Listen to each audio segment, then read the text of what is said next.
The topic is the sit-in movement, and of course we're talking to Attorney Julian Blackshear. And of course, Attorney Blackshear, let's allow you to continue our conversation before we head our commercial break.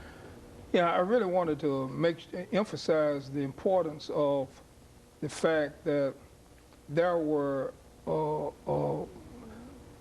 non-students, hard-working people, and leaders of the various cities that gave aid and comfort to the members of SNCC by putting up the bail money and things of this type. And again, you had high school students who participated in the demonstrations, and you had white college students that participated in the demonstrations. But as a general proposition, on balance, it was almost exclusively black college students who formed, organized, and structured the Student Nonviolent Coordinating Committee, thus the name Student Nonviolent Coordinating Committee. Now, I always wanted to be a lawyer. I guess I'm one of that rare breed that feels that he was called into the profession as opposed to choosing it. And so to that extent, I'm a natural-born lawyer, as my son would tell me. So I knew that was educational to me, to be a part of the whole process. And I now am at a position where I can understand the legal basis for the Civil Rights Act of 1964. When I was in SNCC, I knew why the Civil Rights Act of 1964 was formed, because of the pressure that the students in their sit-in demonstrations were imposed upon the national government to do something. So they knew they had to do something. But now, as an attorney, I know the legal basis that they justified in doing it. And I'd like to address my comment to that. The 1964 Civil Rights Act primarily does a lot of things. It gives us equal employment opportunities, but what we're talking about now, the sit-in demonstrations, what it did, it made it illegal to discriminate against black people or in public accommodation facilities. In other words, everyone could participate in public accommodation facilities, not regard to their race, their national origin, religion, or creed. And that's a direct result of the sit-in demonstration movement by all the students in the South. Where's the justification for passing such a law? The argument was made at the time by the owners of these establishments. This is a free democratic country. No government can tell me who I can and cannot admit to my own establishment because it's mine. That sounds okay. But looking at Article 1, Section 8 of the Constitution, it says that Congress shall regulate commerce. And that is saying that Congress can regulate the physical movement of goods. In a union case in 1936 that had nothing to do with the Civil Rights Act, in the case of NLRB versus Jones and Laughlin, that clause was interpreted to mean not only can Congress regulate commerce, but Congress can regulate any activity that directly and materially affects the physical movement of goods, including racial activity. If closing down the Heart of Atlanta Hotel because of the sit-in demonstration adversely affects every pen, every toothpick, every roll of toilet paper manufactured in some other state that would have come through commerce to Atlanta, that hotel, if it had not been for the sit-in movement that stopped the hotel from receiving it. So you can see that racial activity is an activity that directly and materially affects the physical movement of goods. Now, once we establish that point, Congress now, under Article 1, Section 8, can come in and regulate that activity. They decided to regulate that activity by passing the 1964 Civil Rights Act and says that you cannot discriminate against people as it relates to public accommodation facilities. So now, I'm in a perfect position to understand why they felt it necessary to pass such a law, because SNCC was putting that kind of pressure on government to react. But now, as an attorney, I know the legal basis, the justification that was used to make such a law constitutional. It was based upon Article 1, Section 8 of the Commerce Clause. And of course, that's why the Interstate Commerce Commission became involved. Explain how Well, that now, commission... ICC is really created to regulate railroads, so it had nothing to do with that.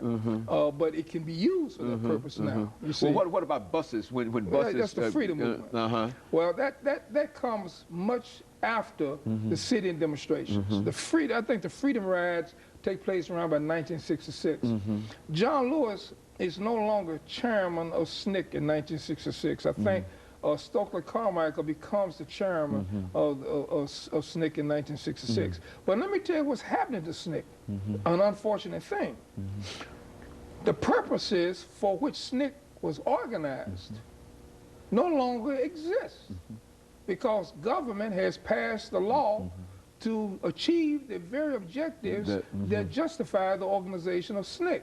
So SNCC now is searching for its identity. And it's going to all kinds of different avenues to try to find some other justification to continue to exist. You see? And the activity wasn't there. So finally, we have somebody who comes upon the scene named Rap Brown. And his people, they come up with this radical, in my judgment, outrageous ideas.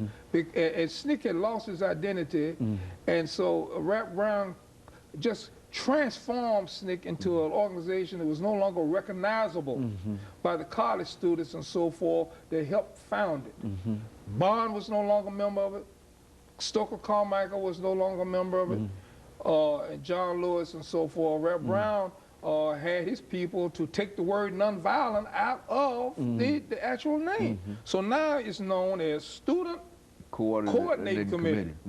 That indicated to the whole world that they accepted violence as a technique toward what goal? Nobody knows. But it was at that time, I was in the military. I was in Vietnam, I believe, in 1966. I was coming out of Vietnam. So I kind of missed that side of the revolution anyway. But Stokely Carmichael, when he was the chairman of SNCC, he's the one that coined the phrase Black Power. And that scared all of the segregationists. Now, it didn't scare white America. It scared the white segregationists, you see, because deep down inside, they had this guilt complex about black people anyway because of the mistreatment that they imposed upon them. They always worried about payback. They were always worried about if you give these black people too much freedom, they're going to pay us back. And we never worry about that anyway. I'm not angry. I have no anger. And you see, John Lewis is a congressman right now. And Julian Bond, who is the son of an educator, Horace Bond, who was the president, first black president of Lincoln University private college in Chester County, Pennsylvania. You see, so we all come out of a middle class background, and we have no anger. All we wanted to do was demand that we have the opportunity to participate in the bountiful goodness of life that this nation has afforded to everyone. The last 2 minutes, what would you say to young people today about continuing this legacy of trying to have justice done for African Americans, whether, you know, sit in or whatever? I mean, first, you got to identify what is the injustice. And racism today is very subtle. And it's been furthered by our own conduct. You have to ask yourself the question as black people, what is it that we can do to improve our own ability to operate successfully in the United States of America? Are we studying like we should?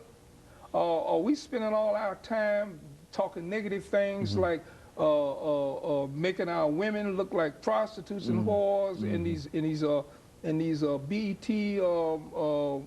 video musical things and so forth? Are we guilty of self-destructive behavior?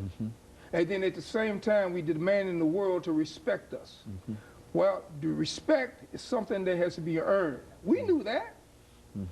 It's not going to be given. So until such time we check our own behavior and not engage in school riots, which I think has been prominent in the newspaper recently, then we can't demand respect. So I'm saying the next civil rights movement that takes place is to change the attitudes and the ways of thinking on the part of black people that leads towards self-destructive behavior. Very good. And of course, Attorney Blackshear, let me thank you over the last few seconds that we have here for giving us that excellent information. And I'm sure that that is, in a real sense, a direction in which people can tie into to understand that it is a responsibility that as people of your generation, of our generation, took charge and wanted to deal with the injustices, that they too have some injustices to deal with, but first they have to work in their own houses first. Is that what you're saying? And of course, let me thank you, and let me encourage our audience to tune in again next week for another informative edition of Comments. Thank you, and good morning.